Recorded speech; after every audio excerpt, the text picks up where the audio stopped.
Hello everyone, good morning. Thank you very much for joining us for this event. This is part of the Cambridge Festival of Ideas, and this is part of two events run by the Centre of Islamic Studies. Today's event is called Charity and Activism, How Grassroots Are Changing the Face of British Shi'ism. So just to give you a little bit of a preamble, the Festival of Ideas is essentially, the idea behind it is to bring academic research to the wider public. So this event is based on my own research among 12 Shia communities, mostly in the UK, but also in Europe more broadly. And I look particularly at public-facing activism and the way in which Shia Muslims, practicing Shia Muslims, are trying to engage with the wider public and also to create a new sense of Shia identity in a changing and multicultural world.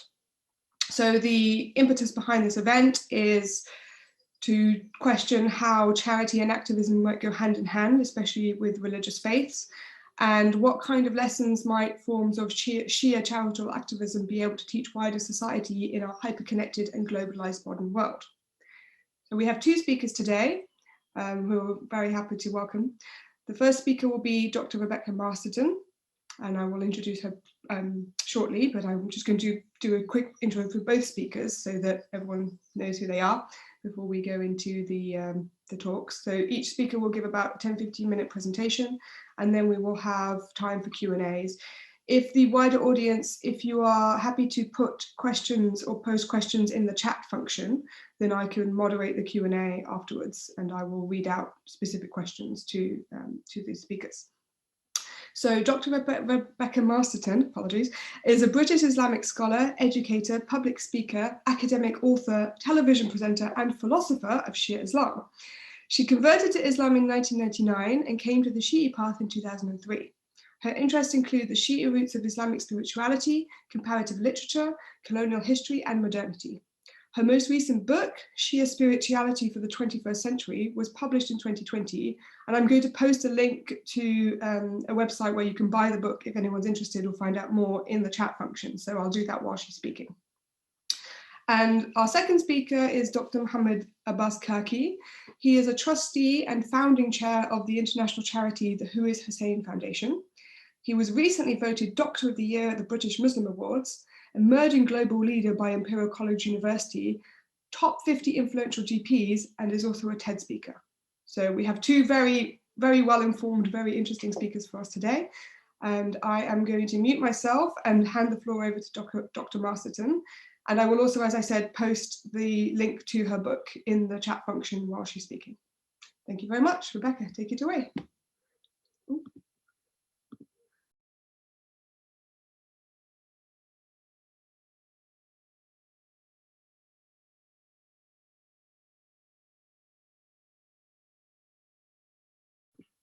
Sorry, Rebecca, you're on mute. That's it. Yeah, thank you for handing over. I'm just going to talk about this book and why I have brought it out and what my aims and objectives are. So this I published last year. It's a collection of 20 lectures that I've given over the last 10 years, plus 2 academic articles that have already been published in journals. And one of the main reasons why, or what I'm aiming to do with this book, since this talk is about grassroots activism, I tend not to consider myself as an activist. I don't really know what are the implications of that word, the import of that word, but I do have a passion for communicating with people. And of course, I mean, I changed my life to come into this path, and I have a passion for communicating my thoughts on this path. I have done a lot of work. I've been embedded with the Shi'i community, so to speak, for about 20 years, started teaching at Islamic College shortly after 9/11 in 2001. And I have traveled to Iran, Iraq, Syria, Lebanon, and so on. What I have tried to do in this book is to, like I said, give some kind of conceptual understanding of the context in which we find ourselves. So the situation with regard to, we could say, the global Shi'i community today, in regard to the search for knowledge, these are just my own personal observations, and also from people's reactions to a few talks that I've given on this, and some of my content that I've loaded up on YouTube as well, is that, of course, I mean, one of the main struggles of the Shi'i community is to convey, you know, the message of Shi'i Islam to a global audience, since the predominant narrative that is going out across the world about Islam is the Salafi strain, or we could say, you know, the Wahhabi strain of Islam, and that's what people have in their minds when they think of Islam. The field of Shi'i studies has only really started to advance since the 1970s. And we still have a very traditional structure among the Shia for engaging in the studies of this tradition. So if someone wants to gain further knowledge of the Shi'i tradition, then ideally they go to Hausa in Najaf or Qom as an example, or they might study at one of the smaller Hausas in the West. As an example, in the UK, we know we've got a couple of Hausas there as well. I have tried to make, since I have a university background, I don't have a Hausa background. I haven't studied at Hausa. I have studied alongside colleagues of mine that have studied at Hausa. But what I have tried to do with my work is to really reach out to people that have gone through the university system, and that have grown up in a westernized or secularized society. Obviously, that is the countries of the West, US, Canada, Europe.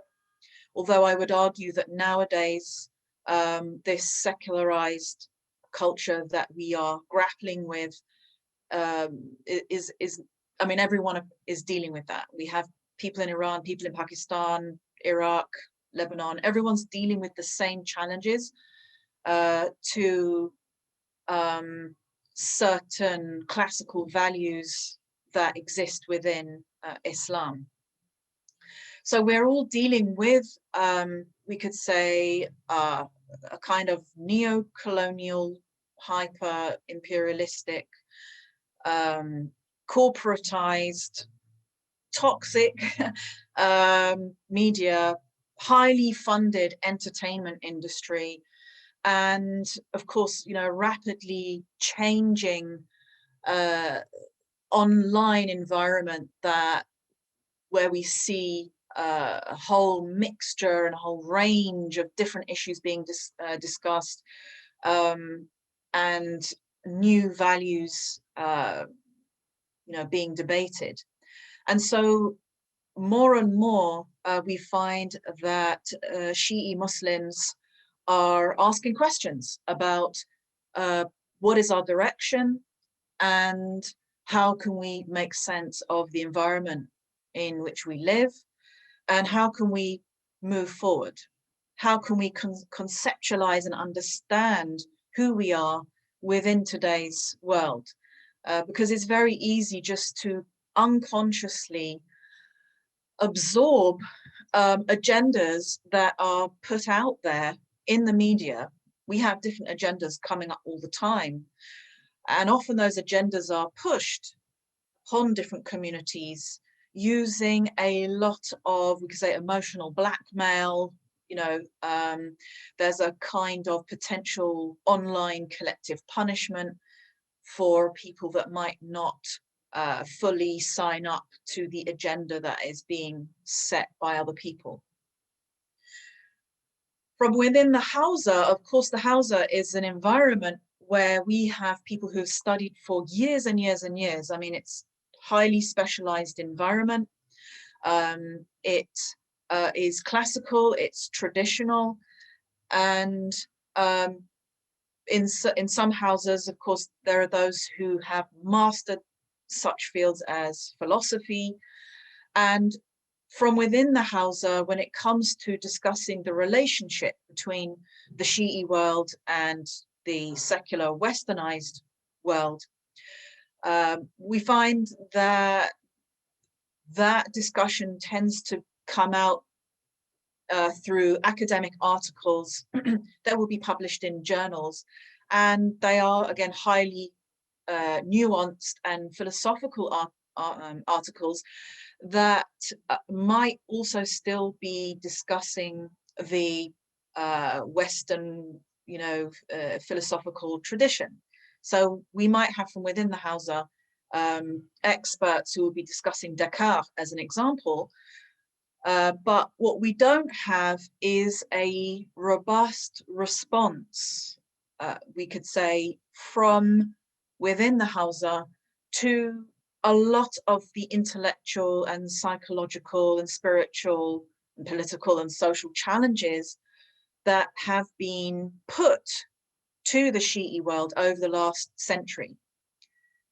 We still desperately need a philosophical, spiritual, and psychological response to a lot of the questions that are, getting people to examine their own religion and, as we say, examine their own identity. So, like I said, I've spoken in the community over many years, and so these talks that I edited, I referenced. All the talks in here are referenced from the texts that I quoted from, and these talks have originally been presented directly to audiences, and I have arranged the talks also in order, some kind of order. So we start with talks that address the issue of Tawheed. We have talks that address the issue of prophethood, imamate, walaya. We move on to the esoteric dimensions of Fatima Zahra, Imam Hussein's stand against materialism, Sayyidah Zainab, conversations with Imam Jafar as-Sadiq alayhi salam, initiation and the qualities of the Shia, following the scholars in the time of occultation. And the two articles do a critical comparison of the Shi'i and Sunni Sufi traditions, because, again, most of the time when people think of Islamic spirituality, they will head towards the Sufi tradition. And again, the Shi'i spiritual tradition is not really known globally. So with this article, I tried to crystallize what the Shi'i spiritual tradition is as against the Sunni Sufi tradition that was developed in the 9th, 10th centuries. And finally, I also present a response to what's called the self-other dichotomy in European philosophy. I studied continental philosophy at SOAS, and again found many issues with that, it being Eurocentric, and especially it othering cultures that are from outside of Europe. And so I wanted to present an alternative to this self-other dichotomy that posits Europe as the center and non-European cultures as on the periphery.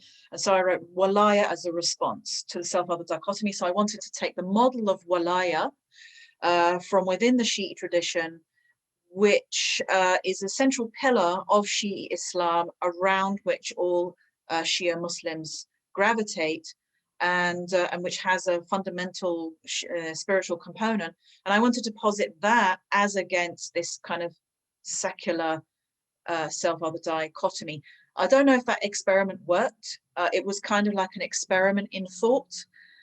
So if anyone has any feedback on that at a later date, please do feel free to message me, because I was really trying to experiment with new ideas in this paper. And of course, we still have a long way to go this was an attempt at providing some kind of philosophical response to the dominant trends within secular European philosophy over the last 100 years. And so I think I might have spoken for long enough.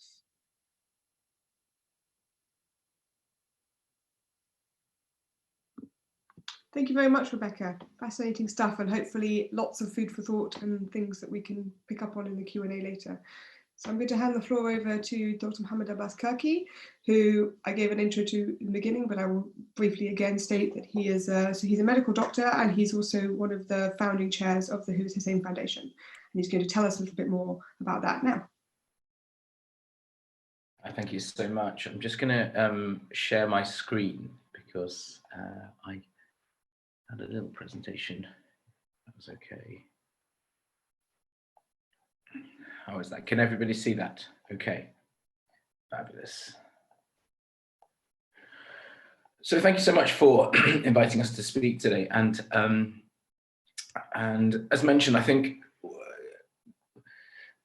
I want to talk about who is Hussein. And obviously, Hussein is a fundamental figure within the religion, but also transcends that really to so many different areas. And I wanted to approach that from a number of different perspectives, starting from those obvious Islamic perspectives. So in Islam, he is a revered figure, the Prophet of Islam, peace be upon him. He's the grandson of the Prophet, and the Prophet refers to him in numerous different ways. And Hussein fits into a few different categories. He's the grandson of the Prophet, but he's also the third divinely appointed guide who will succeed the Prophet.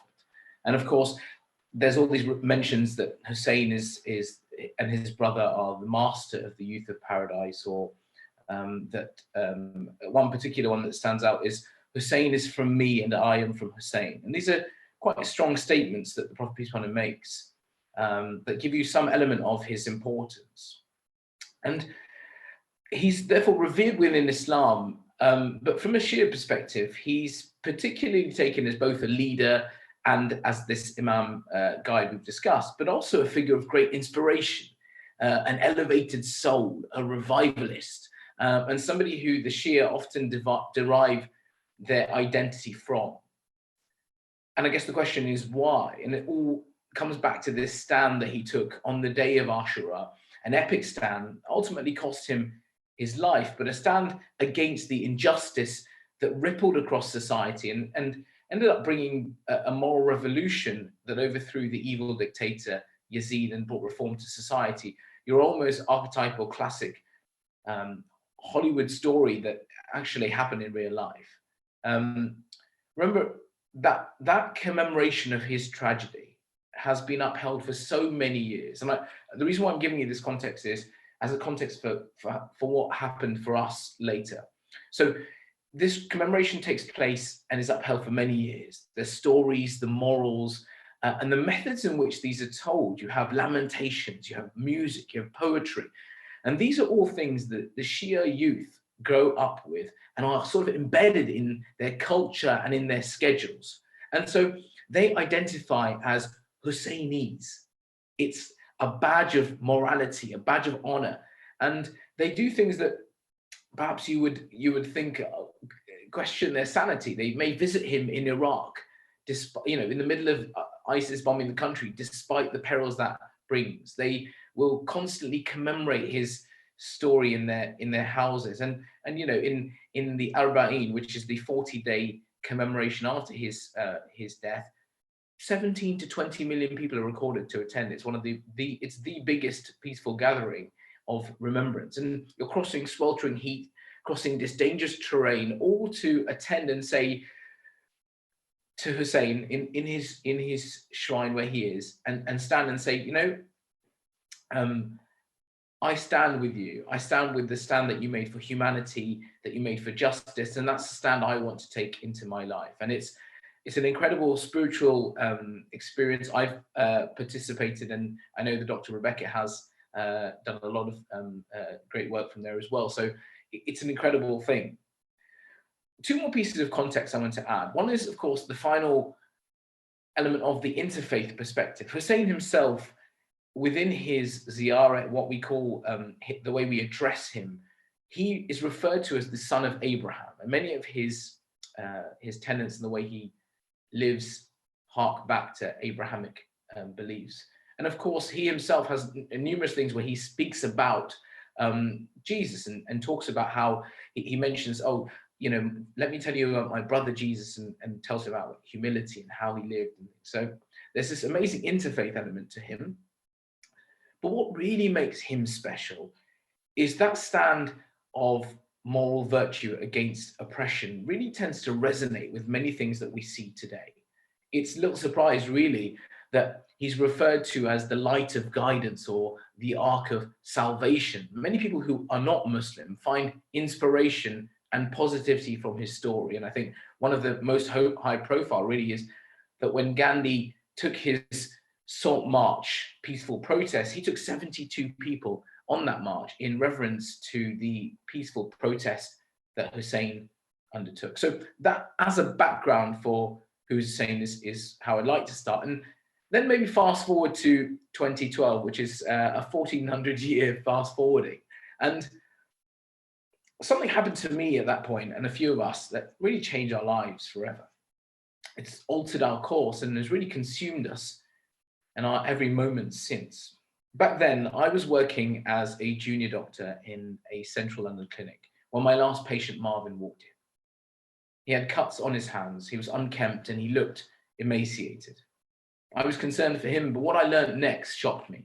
Marvin had recently become homeless, and when he reached out to his friends and family for help, they didn't want to know. He hadn't eaten for days, he had no money, and he had nowhere to sleep. As he told me his troubles, and we spent almost an hour together treating him and putting plans into place to get him back on his feet, I couldn't help but feel a deep sense of anger and sadness. That evening, I met up with friends and told them what had happened. They weren't medics, but they too had seen similar things. They too were growing frustrated. Over tea, of course, in a garage in North London, we shared our dreams, where humanity was the benchmark, where compassion was the cornerstone, and where you were judged by the content of your character.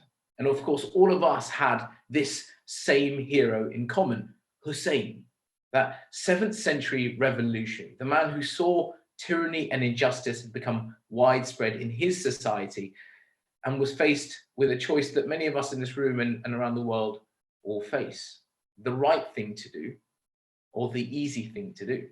Hussein decides to do the right thing, to take a stand for social justice. He gave up everything, including his life, to uphold the dignity of his society. So now we found ourselves asking the question, who are the Husseins of today? Who would champion the cause of the downtrodden? Who would help those who society had forgotten? And of course, one of us spoke up and said, well, maybe we should do something. And we paused, and in that silence, I think we realized the obviousness of the truth, that the world wouldn't change, that we had to change the world. And so that night we resolved to do something. We decided to sleep in the streets of London for one night alongside the homeless to show our solidarity and to raise much needed funds. After 7 weeks, we raised £15,000 for St Mungo's charity, if you know it. And in one night, all of us learned to walk that talk. Taking inspiration from Hussein's stand, we called our initiative, Who is Hussein? And what was an act of compassion surprised us. It became this change that we wanted to see, and it became an infectious force. 9 years later, Who is Hussein is now an international charity with over 1,000 volunteers operating in 29 countries and 60 locations around the world. And that's how we brought Hussein to our lives today. If I move forward, this is our little global map of our team. We've got 60 global teams, as mentioned, 1,000 volunteers. And what I love about the work we do is that we champion social justice that's relevant to the area. So we think of global change, but we start with localized action. And I've included a couple of examples But I think I always find talks like this and an opportunity to go to Q&A is really interesting. So I won't hark on too much more, but I want to show you a little bit more of the things we've been up to. This is the spotlight on our African team, our team in Mombasa, one of our teams in Mombasa.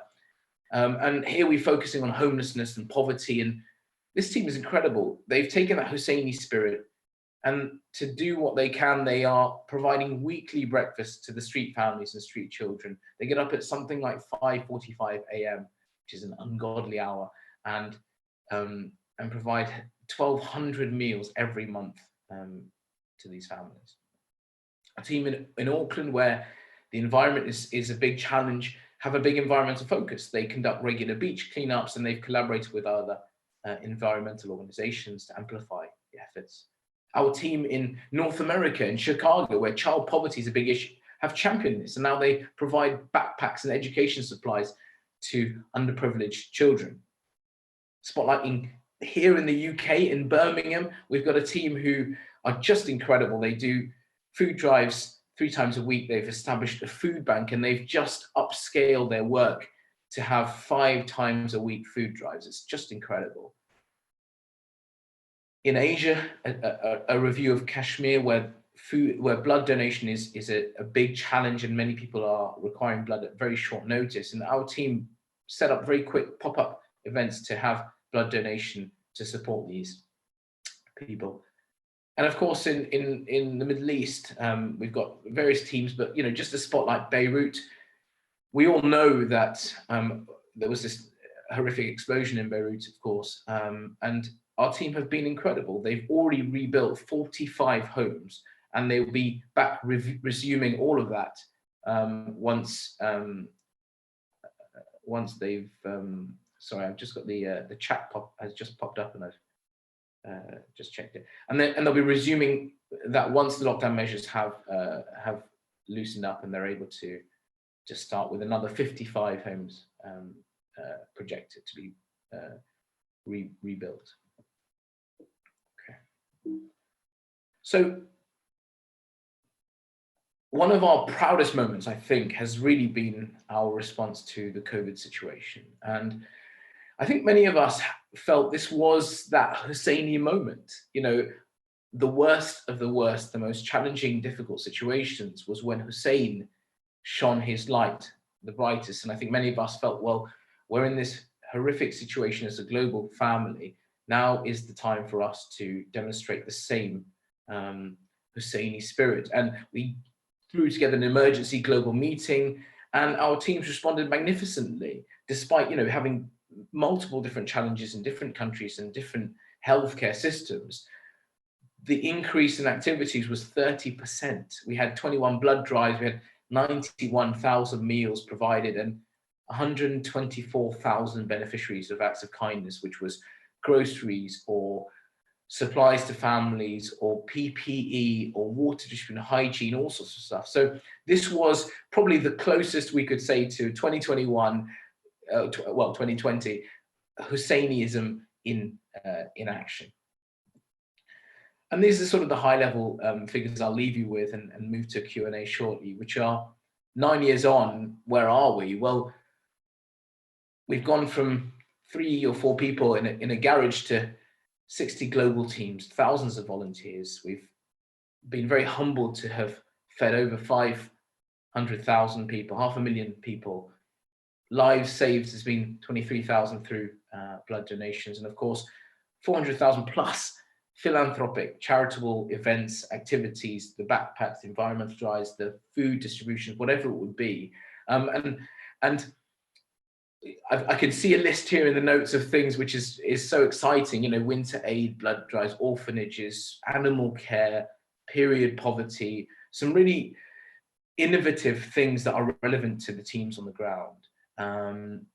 But I guess I want to bring it back to what the discussion point was, which was, what does all of it mean practically? Well, we believe that we've tried to marry our faith and inspiration whilst creating an inclusive organization that caters for the message of Hussain and is dictated by his stand, which was a stand of a moral society for all, a stand that really transcends religion. And just as the Prophet, peace be upon him, said, which was his mission, just as Hussein's mission is, to improve the morality of society and nothing less. So when we talk about who is Hussein, we aren't really talking about the Hussein of 1400 years ago, but we're talking about the spirit of that Hussein and asking ourselves in our society, well, who are the Husseins of today? And that's the essence of who is Hussein. And I think in many ways, that's the essence of trying to live our faith in today's world. And with that, I hope that's it's a whistle-stop tour of so much. I would love to tell you more, but I appreciate we are challenged for time, and I want to have more Q&A. I think that's really exciting. So with that, I will hand back to you, Emmanuel, and of course, we're happy to take further questions and develop the conversation from here.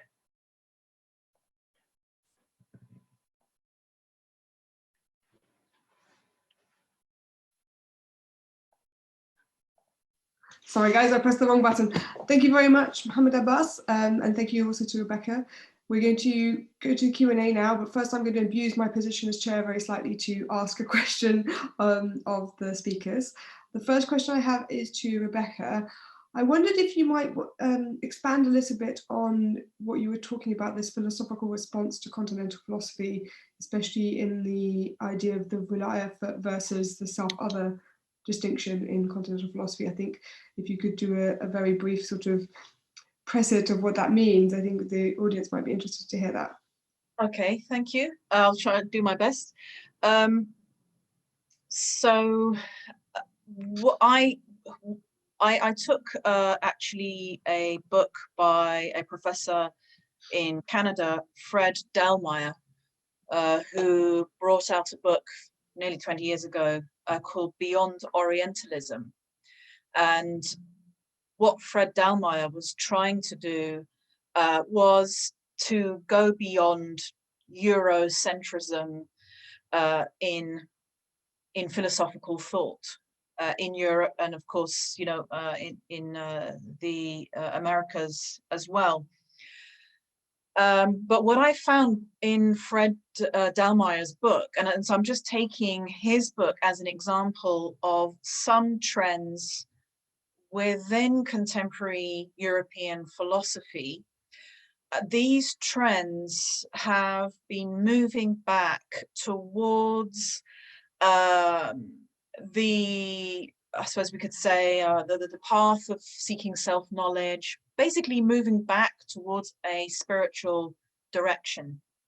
So, I mean, within continental philosophy, it was, you know, classical religion or traditional religion, including Judaism, Christianity, has been, we could say, deconstructed, and discussions about it have been held on a, you know, from a kind of a secular perspective. So in short, in the last 100 years, we've had the promotion of the secular worldview coming out of Europe and via philosophy.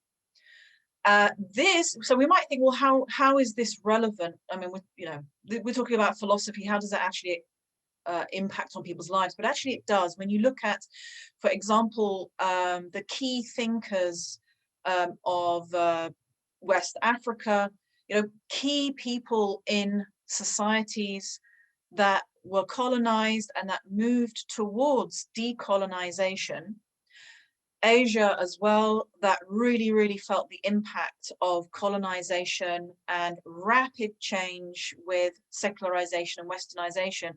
And I would argue they're still kind of reeling from that impact and really struggling with a sense of self. I mean, we see this in Japan. A lot of tragic cases of people who just don't really know who they are anymore. European secular philosophy has had a big impact on colonized countries, and it's had a big impact on the cultivation of cultures within those ex-colonized countries as well. So as we move towards decolonization, we still have a situation where the predominant culture is a Europeanized secular culture that people have to aspire to. And ironically, from within, like I say, from within Europe, philosophers have started to find that they are kind of up against the perennial issue of, you know, okay, we problematized religion over the last 100 years through our work, but this still leaves the question of how do you know the self? Where do you obtain knowledge of the self? You know, where do we, how do we develop as a society in terms of, like I said, you know, developing who we are as human beings? So what philosophers have started to do is to go back to Socrates, or to go back to the Greek tradition, to follow the, you know, the saying, know thyself. But they have also started to mine the treasures of, ironically, the religions from the very countries that Europe previously colonized and tried to secularize. So Europe went out to India, Asia, Africa, tried to secularize those countries. I mean, obviously, initially it tried to promote Christianity, and then it moved towards Marxism and secularization. Those tried to secularize those cultures, but at the same time, conversely, it has found itself with the crisis of the self, and has gone back again to those ex-colonized countries to try to utilize their religions. The issue is, with regard to Islam, Islam has kind of been ignored by continental philosophers. So Fred Dallmeyer, he was trying to kind of maybe be a bit more radical, and he had a chapter on Islam and how Islam could be, you know, utilized, and how the secular European world could engage with Islam on a kind of equal horizon, and learn more about itself from the Islamic tradition. Although, actually, ironically, he also said that this approach of Europe towards other religions could be, again, adopted by other nations and other cultures. But what Fred Dallmeyer did was to select the Emperor Akbar as an example of, you know, the ideal Islamic approach to knowledge of the self. And Emperor Akbar actually established what you know, was called Dina Ilahi, like divine religion, but it was his own version of the religion. I mean, it couldn't really be called Islam.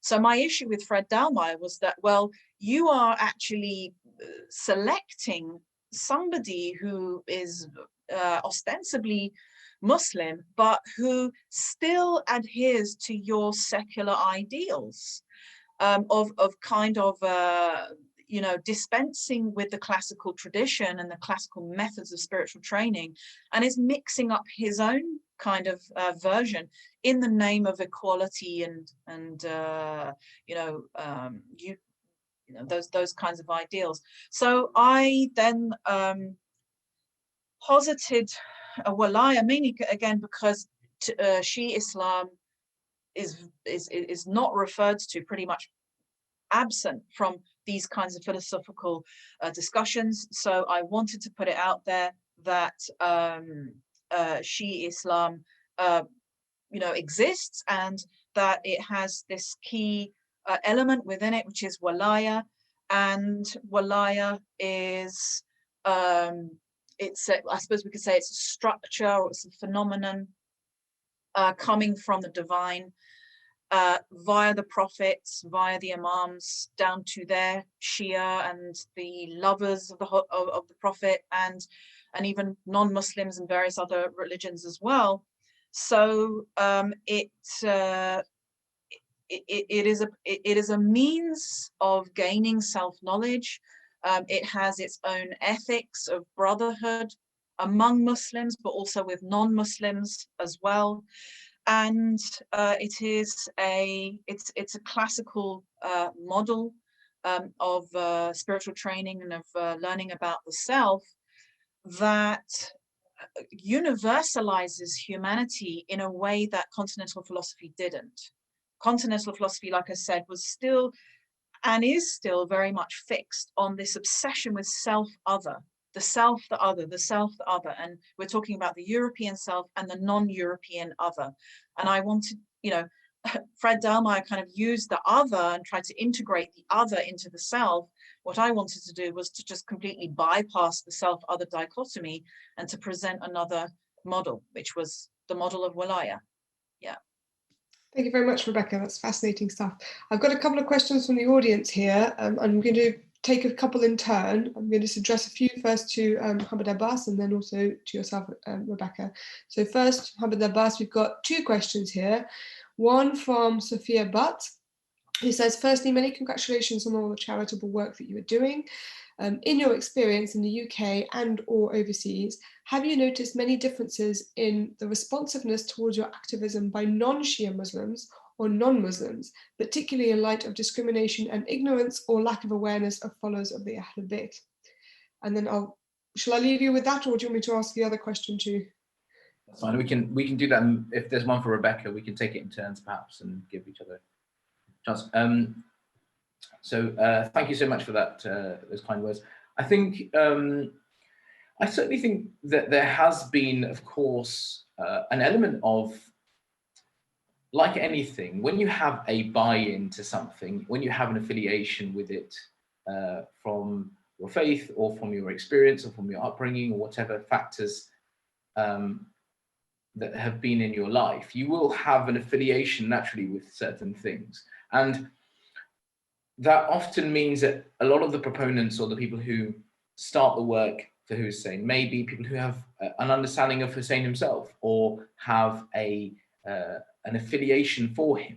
And that often means the proponents will be within those communities. But one of the key thoughts we had with Who is Hussein was we wanted to, as mentioned, bring this message to the wider populace, because we found that his stand and his inspiration does resonate with so many people. So with the basis of that, one of the things that we've been trying to do is actively work with organizations and teams and people who don't necessarily know who he is. And targeting and explaining that discrimination has been a challenge because, of course, one of the easiest or one of the most typical ways you can describe Hussein is to contextualize him is the grandson of the Prophet. So anybody who is already has an Islamophobic stance or has a bias against the Prophet, peace upon him, would automatically be against Hussein, and we'd have to sort of work a bit harder to explain how his message actually is for everyone and how his stand is for everyone.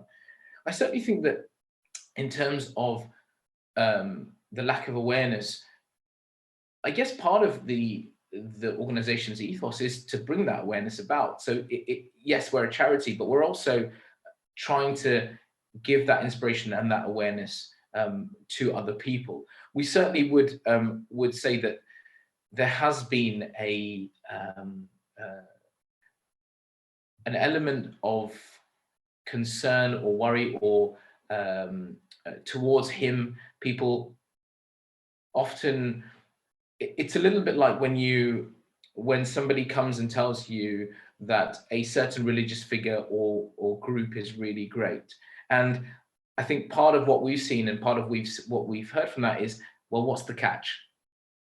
And I think people today are worried that there's a catch here, that I have to become a Shia or I have to follow the Prophet, or something to do with Hussein has to be something I have to now inculcate, and it has to be that way. Whereas I think we have been trying to share that inspiration. So certainly we have seen challenges to passing this message out and this inspiration, which we continue to review and we continue to mitigate, because when you're telling someone about something, you're not trying to change them and not trying to make them Muslim or Shia, you're just trying to share your inspiration.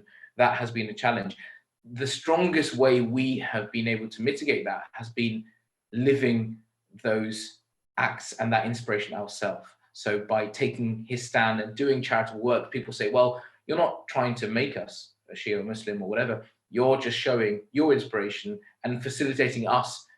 So many of the people who work in our homeless food drives or our charitable works are actually now non-Muslims or people who are not Shia and don't know about Hussein, but just are inspired by the stand to do more. Thank you very much, Mohammed Abbas. I have a question here from Fatih for Rebecca. They say, what is the most significant contradictions you have seen among Shi'is? And I'm not, perhaps you could, I have asked them to expand on that a little bit, but I haven't. Yeah. So maybe you could just start. We're all full of contradictions. So everybody has contradictions within themselves.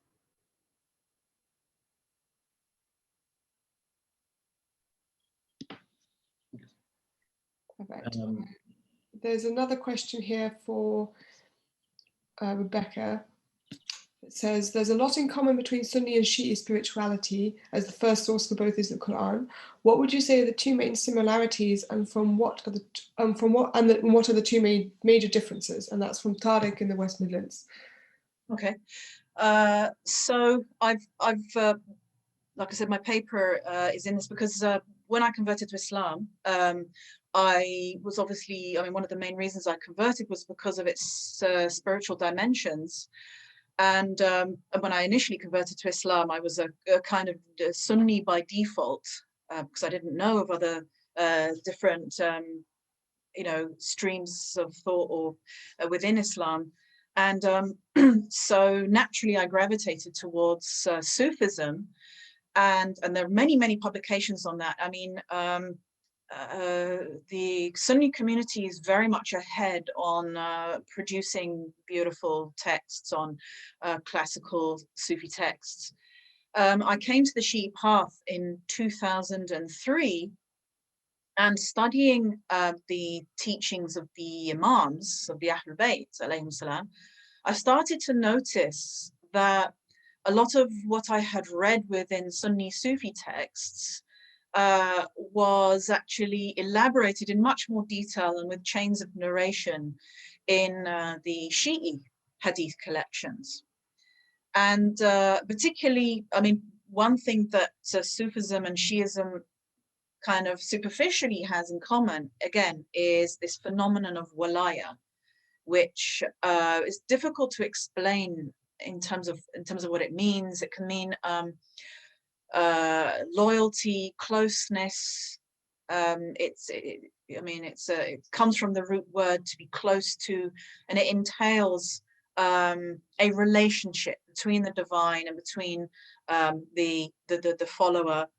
But it's a kind of contract of guidance and nurturing by the divine, and by extension the Imam, and loyalty and devotion on the part of the follower. But what I did find was that, again, while the Shi'i tradition has a very well developed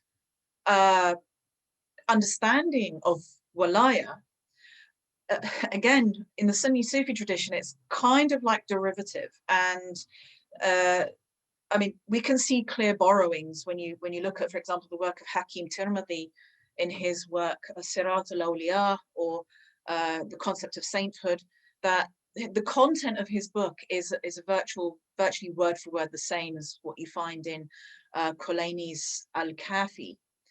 So while they do have in common, of course, the goal for combat with the self, we could say the jihad al-nafs, self-analysis, self-improvement, dhikr, you know, remembering Allah, asceticism, courage, bravery, chivalry, all of these qualities. One thing that emerged within the Sufi tradition was a kind of a borrowing of the authority of the Imam and applying that to the Sheikh, so that the shuyukh of the Sunni Sufi tradition can command kind of almost total authority over their followers. And another this time. Was I was I on mute the whole time? No. No. Okay, good. Fine. So yeah, I mean, Sunni Sufism, especially during the Abbasid period onward, started to develop its own culture. I mean, people can say it's a kind of it's a perennial movement and it doesn't adhere to any particular school of thought, but that doesn't really hold true when you actually study the Sufi texts. The Sufi texts are predominantly Sunni. They promote Sunni Islam as the default version of Islam, and they marginalize the teachings of the Imams of Ahlul Bayt. And Sufism as a movement began, it's very clear from the historical sources that it began during the time of the minor occultation, during the 9th century. So there is evidence that Sufism borrowed heavily from the Shi'i tradition. And so, like I said, of course, they both have the pursuit of esoteric knowledge, the cultivation of the self in common, but the theology is different. The theological basis of these two streams of spiritual development is different. Thank you very much, Rebecca. I have a couple of questions for Mohammed Abbas. I'm going to ask both of them because I think otherwise we're going to run out of time, and perhaps you could try and answer both. So the first one is from Halima Hussain, who says, what do you think the response of Imam Hussein would be in terms of state brutality in the UK via prevent, the prison system, police and border control? And what work is happening in the Shia community activism on these points? And the other question is from Adrian Heath, who says, what is the age demographic of activism? Who is Hussein?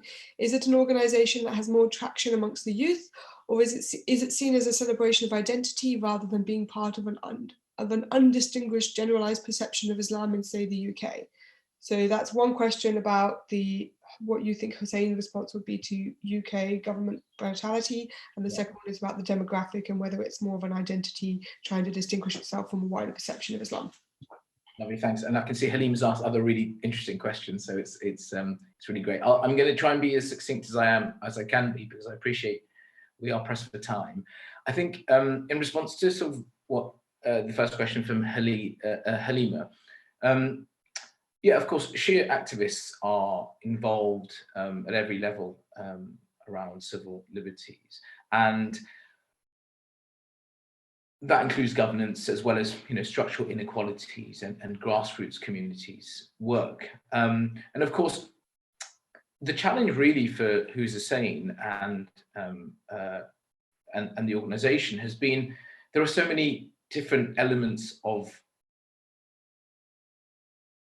societal injustices that we would like to work on and tackle and improve through the work we do, but we're also restricted a little bit by pragmatics, which of course are that many different things pop up and people will expect a response. They'll say, well, Hussein was a figure of justice and social justice.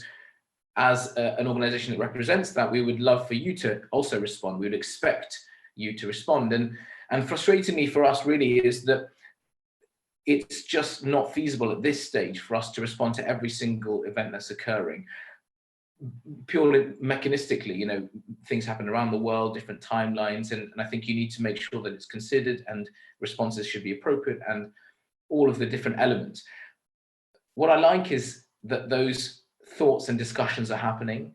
It's very clear from our global teams and our various segments of whichever communication channel you can think of, Slack or MeisterTask or WhatsApp or whatever it would be, that people are very passionate about these elements. And certainly one of the things we will be doing on our roadmap towards our future is having an arm that is a little bit like Amnesty, taking these issues and really focusing on them and doing advocacy work and looking at the deep-rooted issues and this underlying it. And I think this is a good, perhaps, issue for me to remind us that Hussein is not just action orientated, but we're value driven. So it's very much about ensuring that the values that Hussein stood for, those values of justice, equality, fairness, a level playing field for everyone, is where we want to be and what we want to emulate. We want to see that society. And of course, Hussein's stand wasn't transient, and therefore ours won't be. But just at this stage, we haven't got quite the fullness of what we want to have for this, but we certainly are working on it. It also harks back a little bit to what Sophia asked a little bit earlier when she asked about the injustices we face, because what we have found is, for example, in Pakistan, where there was a huge anti-Shia surge, our team went on the ground. This is only a few months ago, you know, we're still in COVID, we're still really challenged with all the restrictions, and they delivered this superb organizational events between the Muslim community, the Sikh community, to serve the most vulnerable on the days around Muharram and the commemoration of Hussein, all to demonstrate the strength of unity that comes from working together rather than breaking ties. So again, very much embedded as part of our value, and as much as we can export that from Action We Will. And finally, just to address Adrian's question about the age demographics and the traction, certainly Hussein's stand is one that resonates with many people. And as I mentioned, it's something we've grown up with and imbibed from our youth. But there is an element of his stand of against injustice that does speak to the youth. It certainly brings that fervor, that energy, that impetus that we see in our late teens, early 20s, early 30s, where we have perhaps a little bit more time, where life events haven't quite caught up with us, and we're in an environment where we can really make a difference. And I think that's one of the things we've seen is the teams that we have in their youth or in their 20s, 30s, experienced, talented, definitely professionals, but still really energized and with the time to do the actions and to export those values. So that's definitely been something we've seen, but we do have a huge swathe of supporters within other age groups. They just do things differently. They may give advice, they may look at elements and give strategic concepts, or again, things like funding and support, which are really, really essential, and donate to some of our campaigns. So it's been, I'm glad to say we have a great demographic of membership and activists, but yes, I certainly think that the youth are some of the ones who are driving a lot of the great work. I'm not sure if I count as a youth anymore. I hope I do, but and I think there's a question about celebration of identity rather than being undistinguished generalized perception of Islam. I think it's a little bit of a combination. I think there is a feeling within Shia that Husseini, as I said, is a mark of honor that I attribute to myself. I am someone who is like that person. So yes, there's this identity that this is me, but I also think that what Hussein and the Ahlul Bayt and the family of the Prophet, peace be upon him, have always shown was it's not about an individual, it's about a value system. And I think that's where the concept of what Islam stands for, which is morality and upliftment and virtue, is lived in that respect. So Hussein may be the vehicle, but I don't think people say, right, he is the only identity. I think it's that value system that they identify with. But I shan't say more because I appreciate there's more questions for Dr. Rebecca.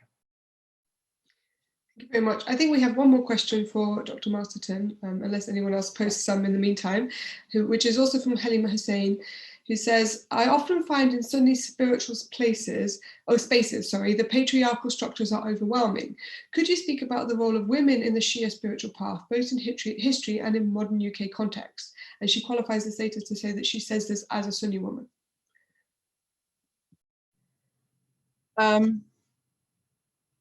Yeah, I mean, I'm having studied about the history of Sufism in West Africa.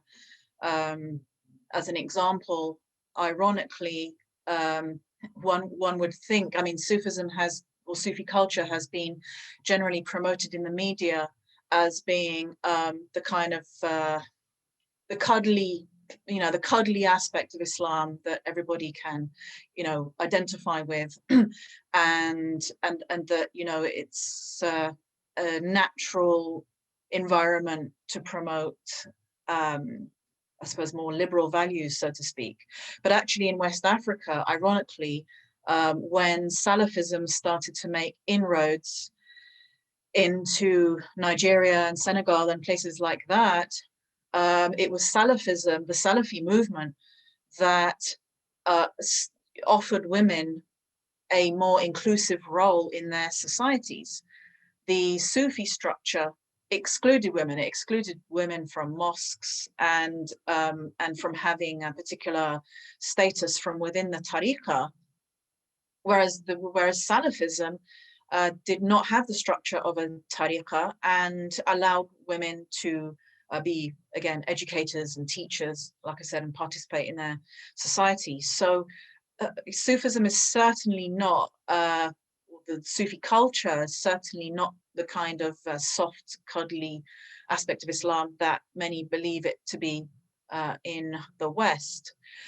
With regard to the role of women within the Shi'i tradition, it really varies, again, from region to region, from era to era. Generally, it's understood that a lot of the kind of more limiting so-called norms that were brought into Islamic culture after the death of the Holy Prophet were brought in by the Abbasids.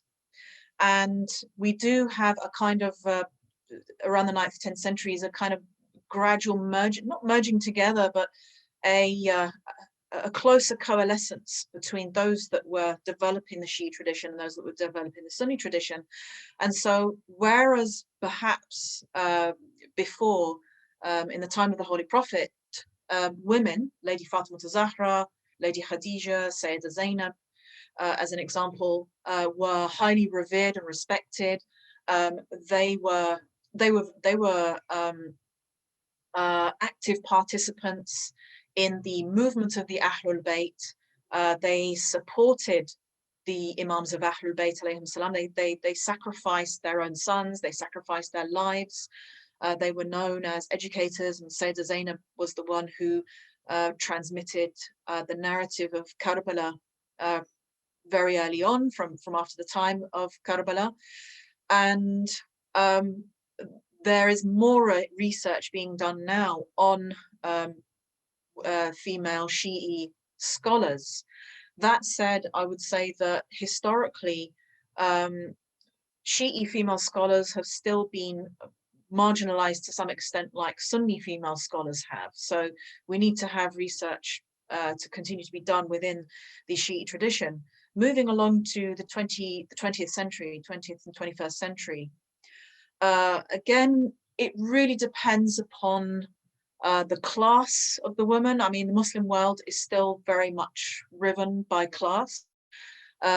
So women who were from higher class scholarly families, again, have participated much more in their society. I mean, with what happened with Iran in the 1979 revolution, women, very well known, played an active part in the revolution. Maybe less so in Iraq. Iraq still has many cultural norms that limit the extent to which women might participate. But that said, I know that there were complaints when the US went into Iraq and they just only consulted male members of the community with regard to decision making, because they assumed that women literally had no role at all in decision making in the communities. So, but if you look online, for example, with regard to those who take part in the remembrance of the martyrdom of Imam Hussain, salam, and if you look at that on YouTube, you will find the women are very active in holding majlis. And in fact, their role is crucial in holding majlis and in providing a space for the remembrance of Imam Hussain, but also the transmission of the teachings of the Ahlul Bayt as well. So it really depends, like I said, on the culture. I know that, for example, Syrian Shi'i women, the culture is very different from Iraqi Shi'ism, and perhaps Syrian Shi'i women, again, have more space to contribute and publish and write and teach than perhaps women in Iraq might do. So it varies from region to region, like I said. Thank you very much, Rebecca. And finally, we have a question for both speakers. It's from Tariq, who says, can the love of the Ahl Bayt, which is shared by Sunni and Shia Muslims, in your opinion, be a foundation to bring Muslims from both traditions closer together? If you could both maybe speak very briefly about that, because then we're sort of running over slightly with time. Dr. Mohammed? After you, please. Thank you very much. Yes, I mean, I think that a danger for whatever religion you belong to, whatever political party you belong to, whatever group you belong to, there's a danger in turning that group or turning that movement into a kind of almost like a football team, and forgetting the fundamentals of that movement. And so whether you are adherent to the Sunni school or the various Shi'i schools that there are, the ultimately important thing is, are you actually inculcating the teachings of the Ahlul Bayt? Within the Sunni tradition, the Ahlul Bayt have been marginalized. This is the issue, that the Imams of Ahlul Bayt left an ocean of teachings that Sunnis sadly have not been pointed towards. So they've been deprived of the teachings of the Imams of Ahlul Bayt, alayhim salam. And so everyone can benefit from them, you know, without this becoming a kind of a political issue or an issue of tension between different groups. The teachings are there for whoever wants to learn from those teachings and implement them. And just because someone might call themselves a Shia or a Hussaini or, you know, a follower of the Ahlul Bayt, that doesn't mean that they are necessarily a better person than someone else who's, you know, who might follow a different school. So, and Imam Jafar Sadiq actually said that if there is someone in your town who has better akhlaq than you do as a so-called lover of the Ahlul Bayt, then they are actually, you know, they have more merit than you do. So just calling yourself a Shia or a lover of the Ahlul Bayt it's not like a passport to paradise. We must try to implement their teachings, and that is for everybody.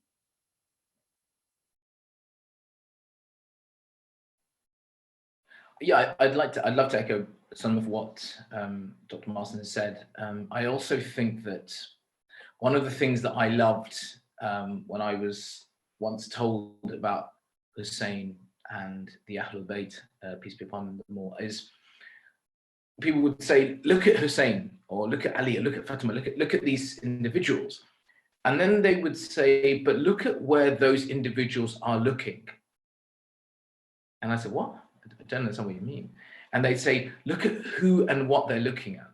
Hussein's focus, the Ahlul Bayt's focus, has always been on God, on serving him purely.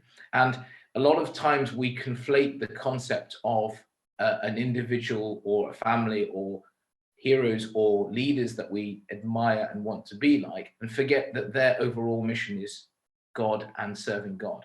And I think when we look at the Ahlul Bayt, what we find is a flawless, immaculate, incredible methodology to do that, and to improve and to look at your moralities and to uplift yourself, which is something that anybody can take. Yes, a Shia, Sunni, anybody can take those values and say, well, gosh, those are things that resonate with me. I love this concept of equality. I love the concept of inclusivity, of supporting people. And so I think when you look at them, I certainly agree with what Tariq has said, which is that using a family like that and using the Ahlul Bayt as a tool to emulate and live your life will certainly give many people a direction and a roadmap to becoming better moral people. And I think when we look at their teachings and their lives, one of the things you'll always see is the importance of inclusivity, of caring. There's an incredible moment actually when talking about the mother of Hussein, she's praying at night once, and her son says to her, you know, I can hear you praying for everybody, but I haven't heard you mention us yet. And she says this line in Arabic, a jar from Madar, which means the neighbors and the community before the family. It's an incredible teachable moment, if you will, that they, as a roadmap, were all talking about inclusivity and holding each other together. And I think if we are able to espouse and inculcate and emulate those messages, as Dr. Masterton said, instead of talking about them being inspirational, but actually living those messages like they did, I think, of course, we will have a more cohesive community of Islam and wider community, of course. Hey, thank you very much, Mohammed Abbas and Rebecca. It remains to me to thank both of the speakers profusely for their time and their very interesting contributions today. I should also mention that the Centre of Islamic Studies has another Festival of Ideas event tomorrow, which is on minority questions, looking at minorities within Islam, and that will be at 2 o'clock. If you go on the festival website, you can find more information about that. But otherwise, from me and from everybody here, thank you very much, and I hope you have a lovely rest of the wonderfully sunny afternoon.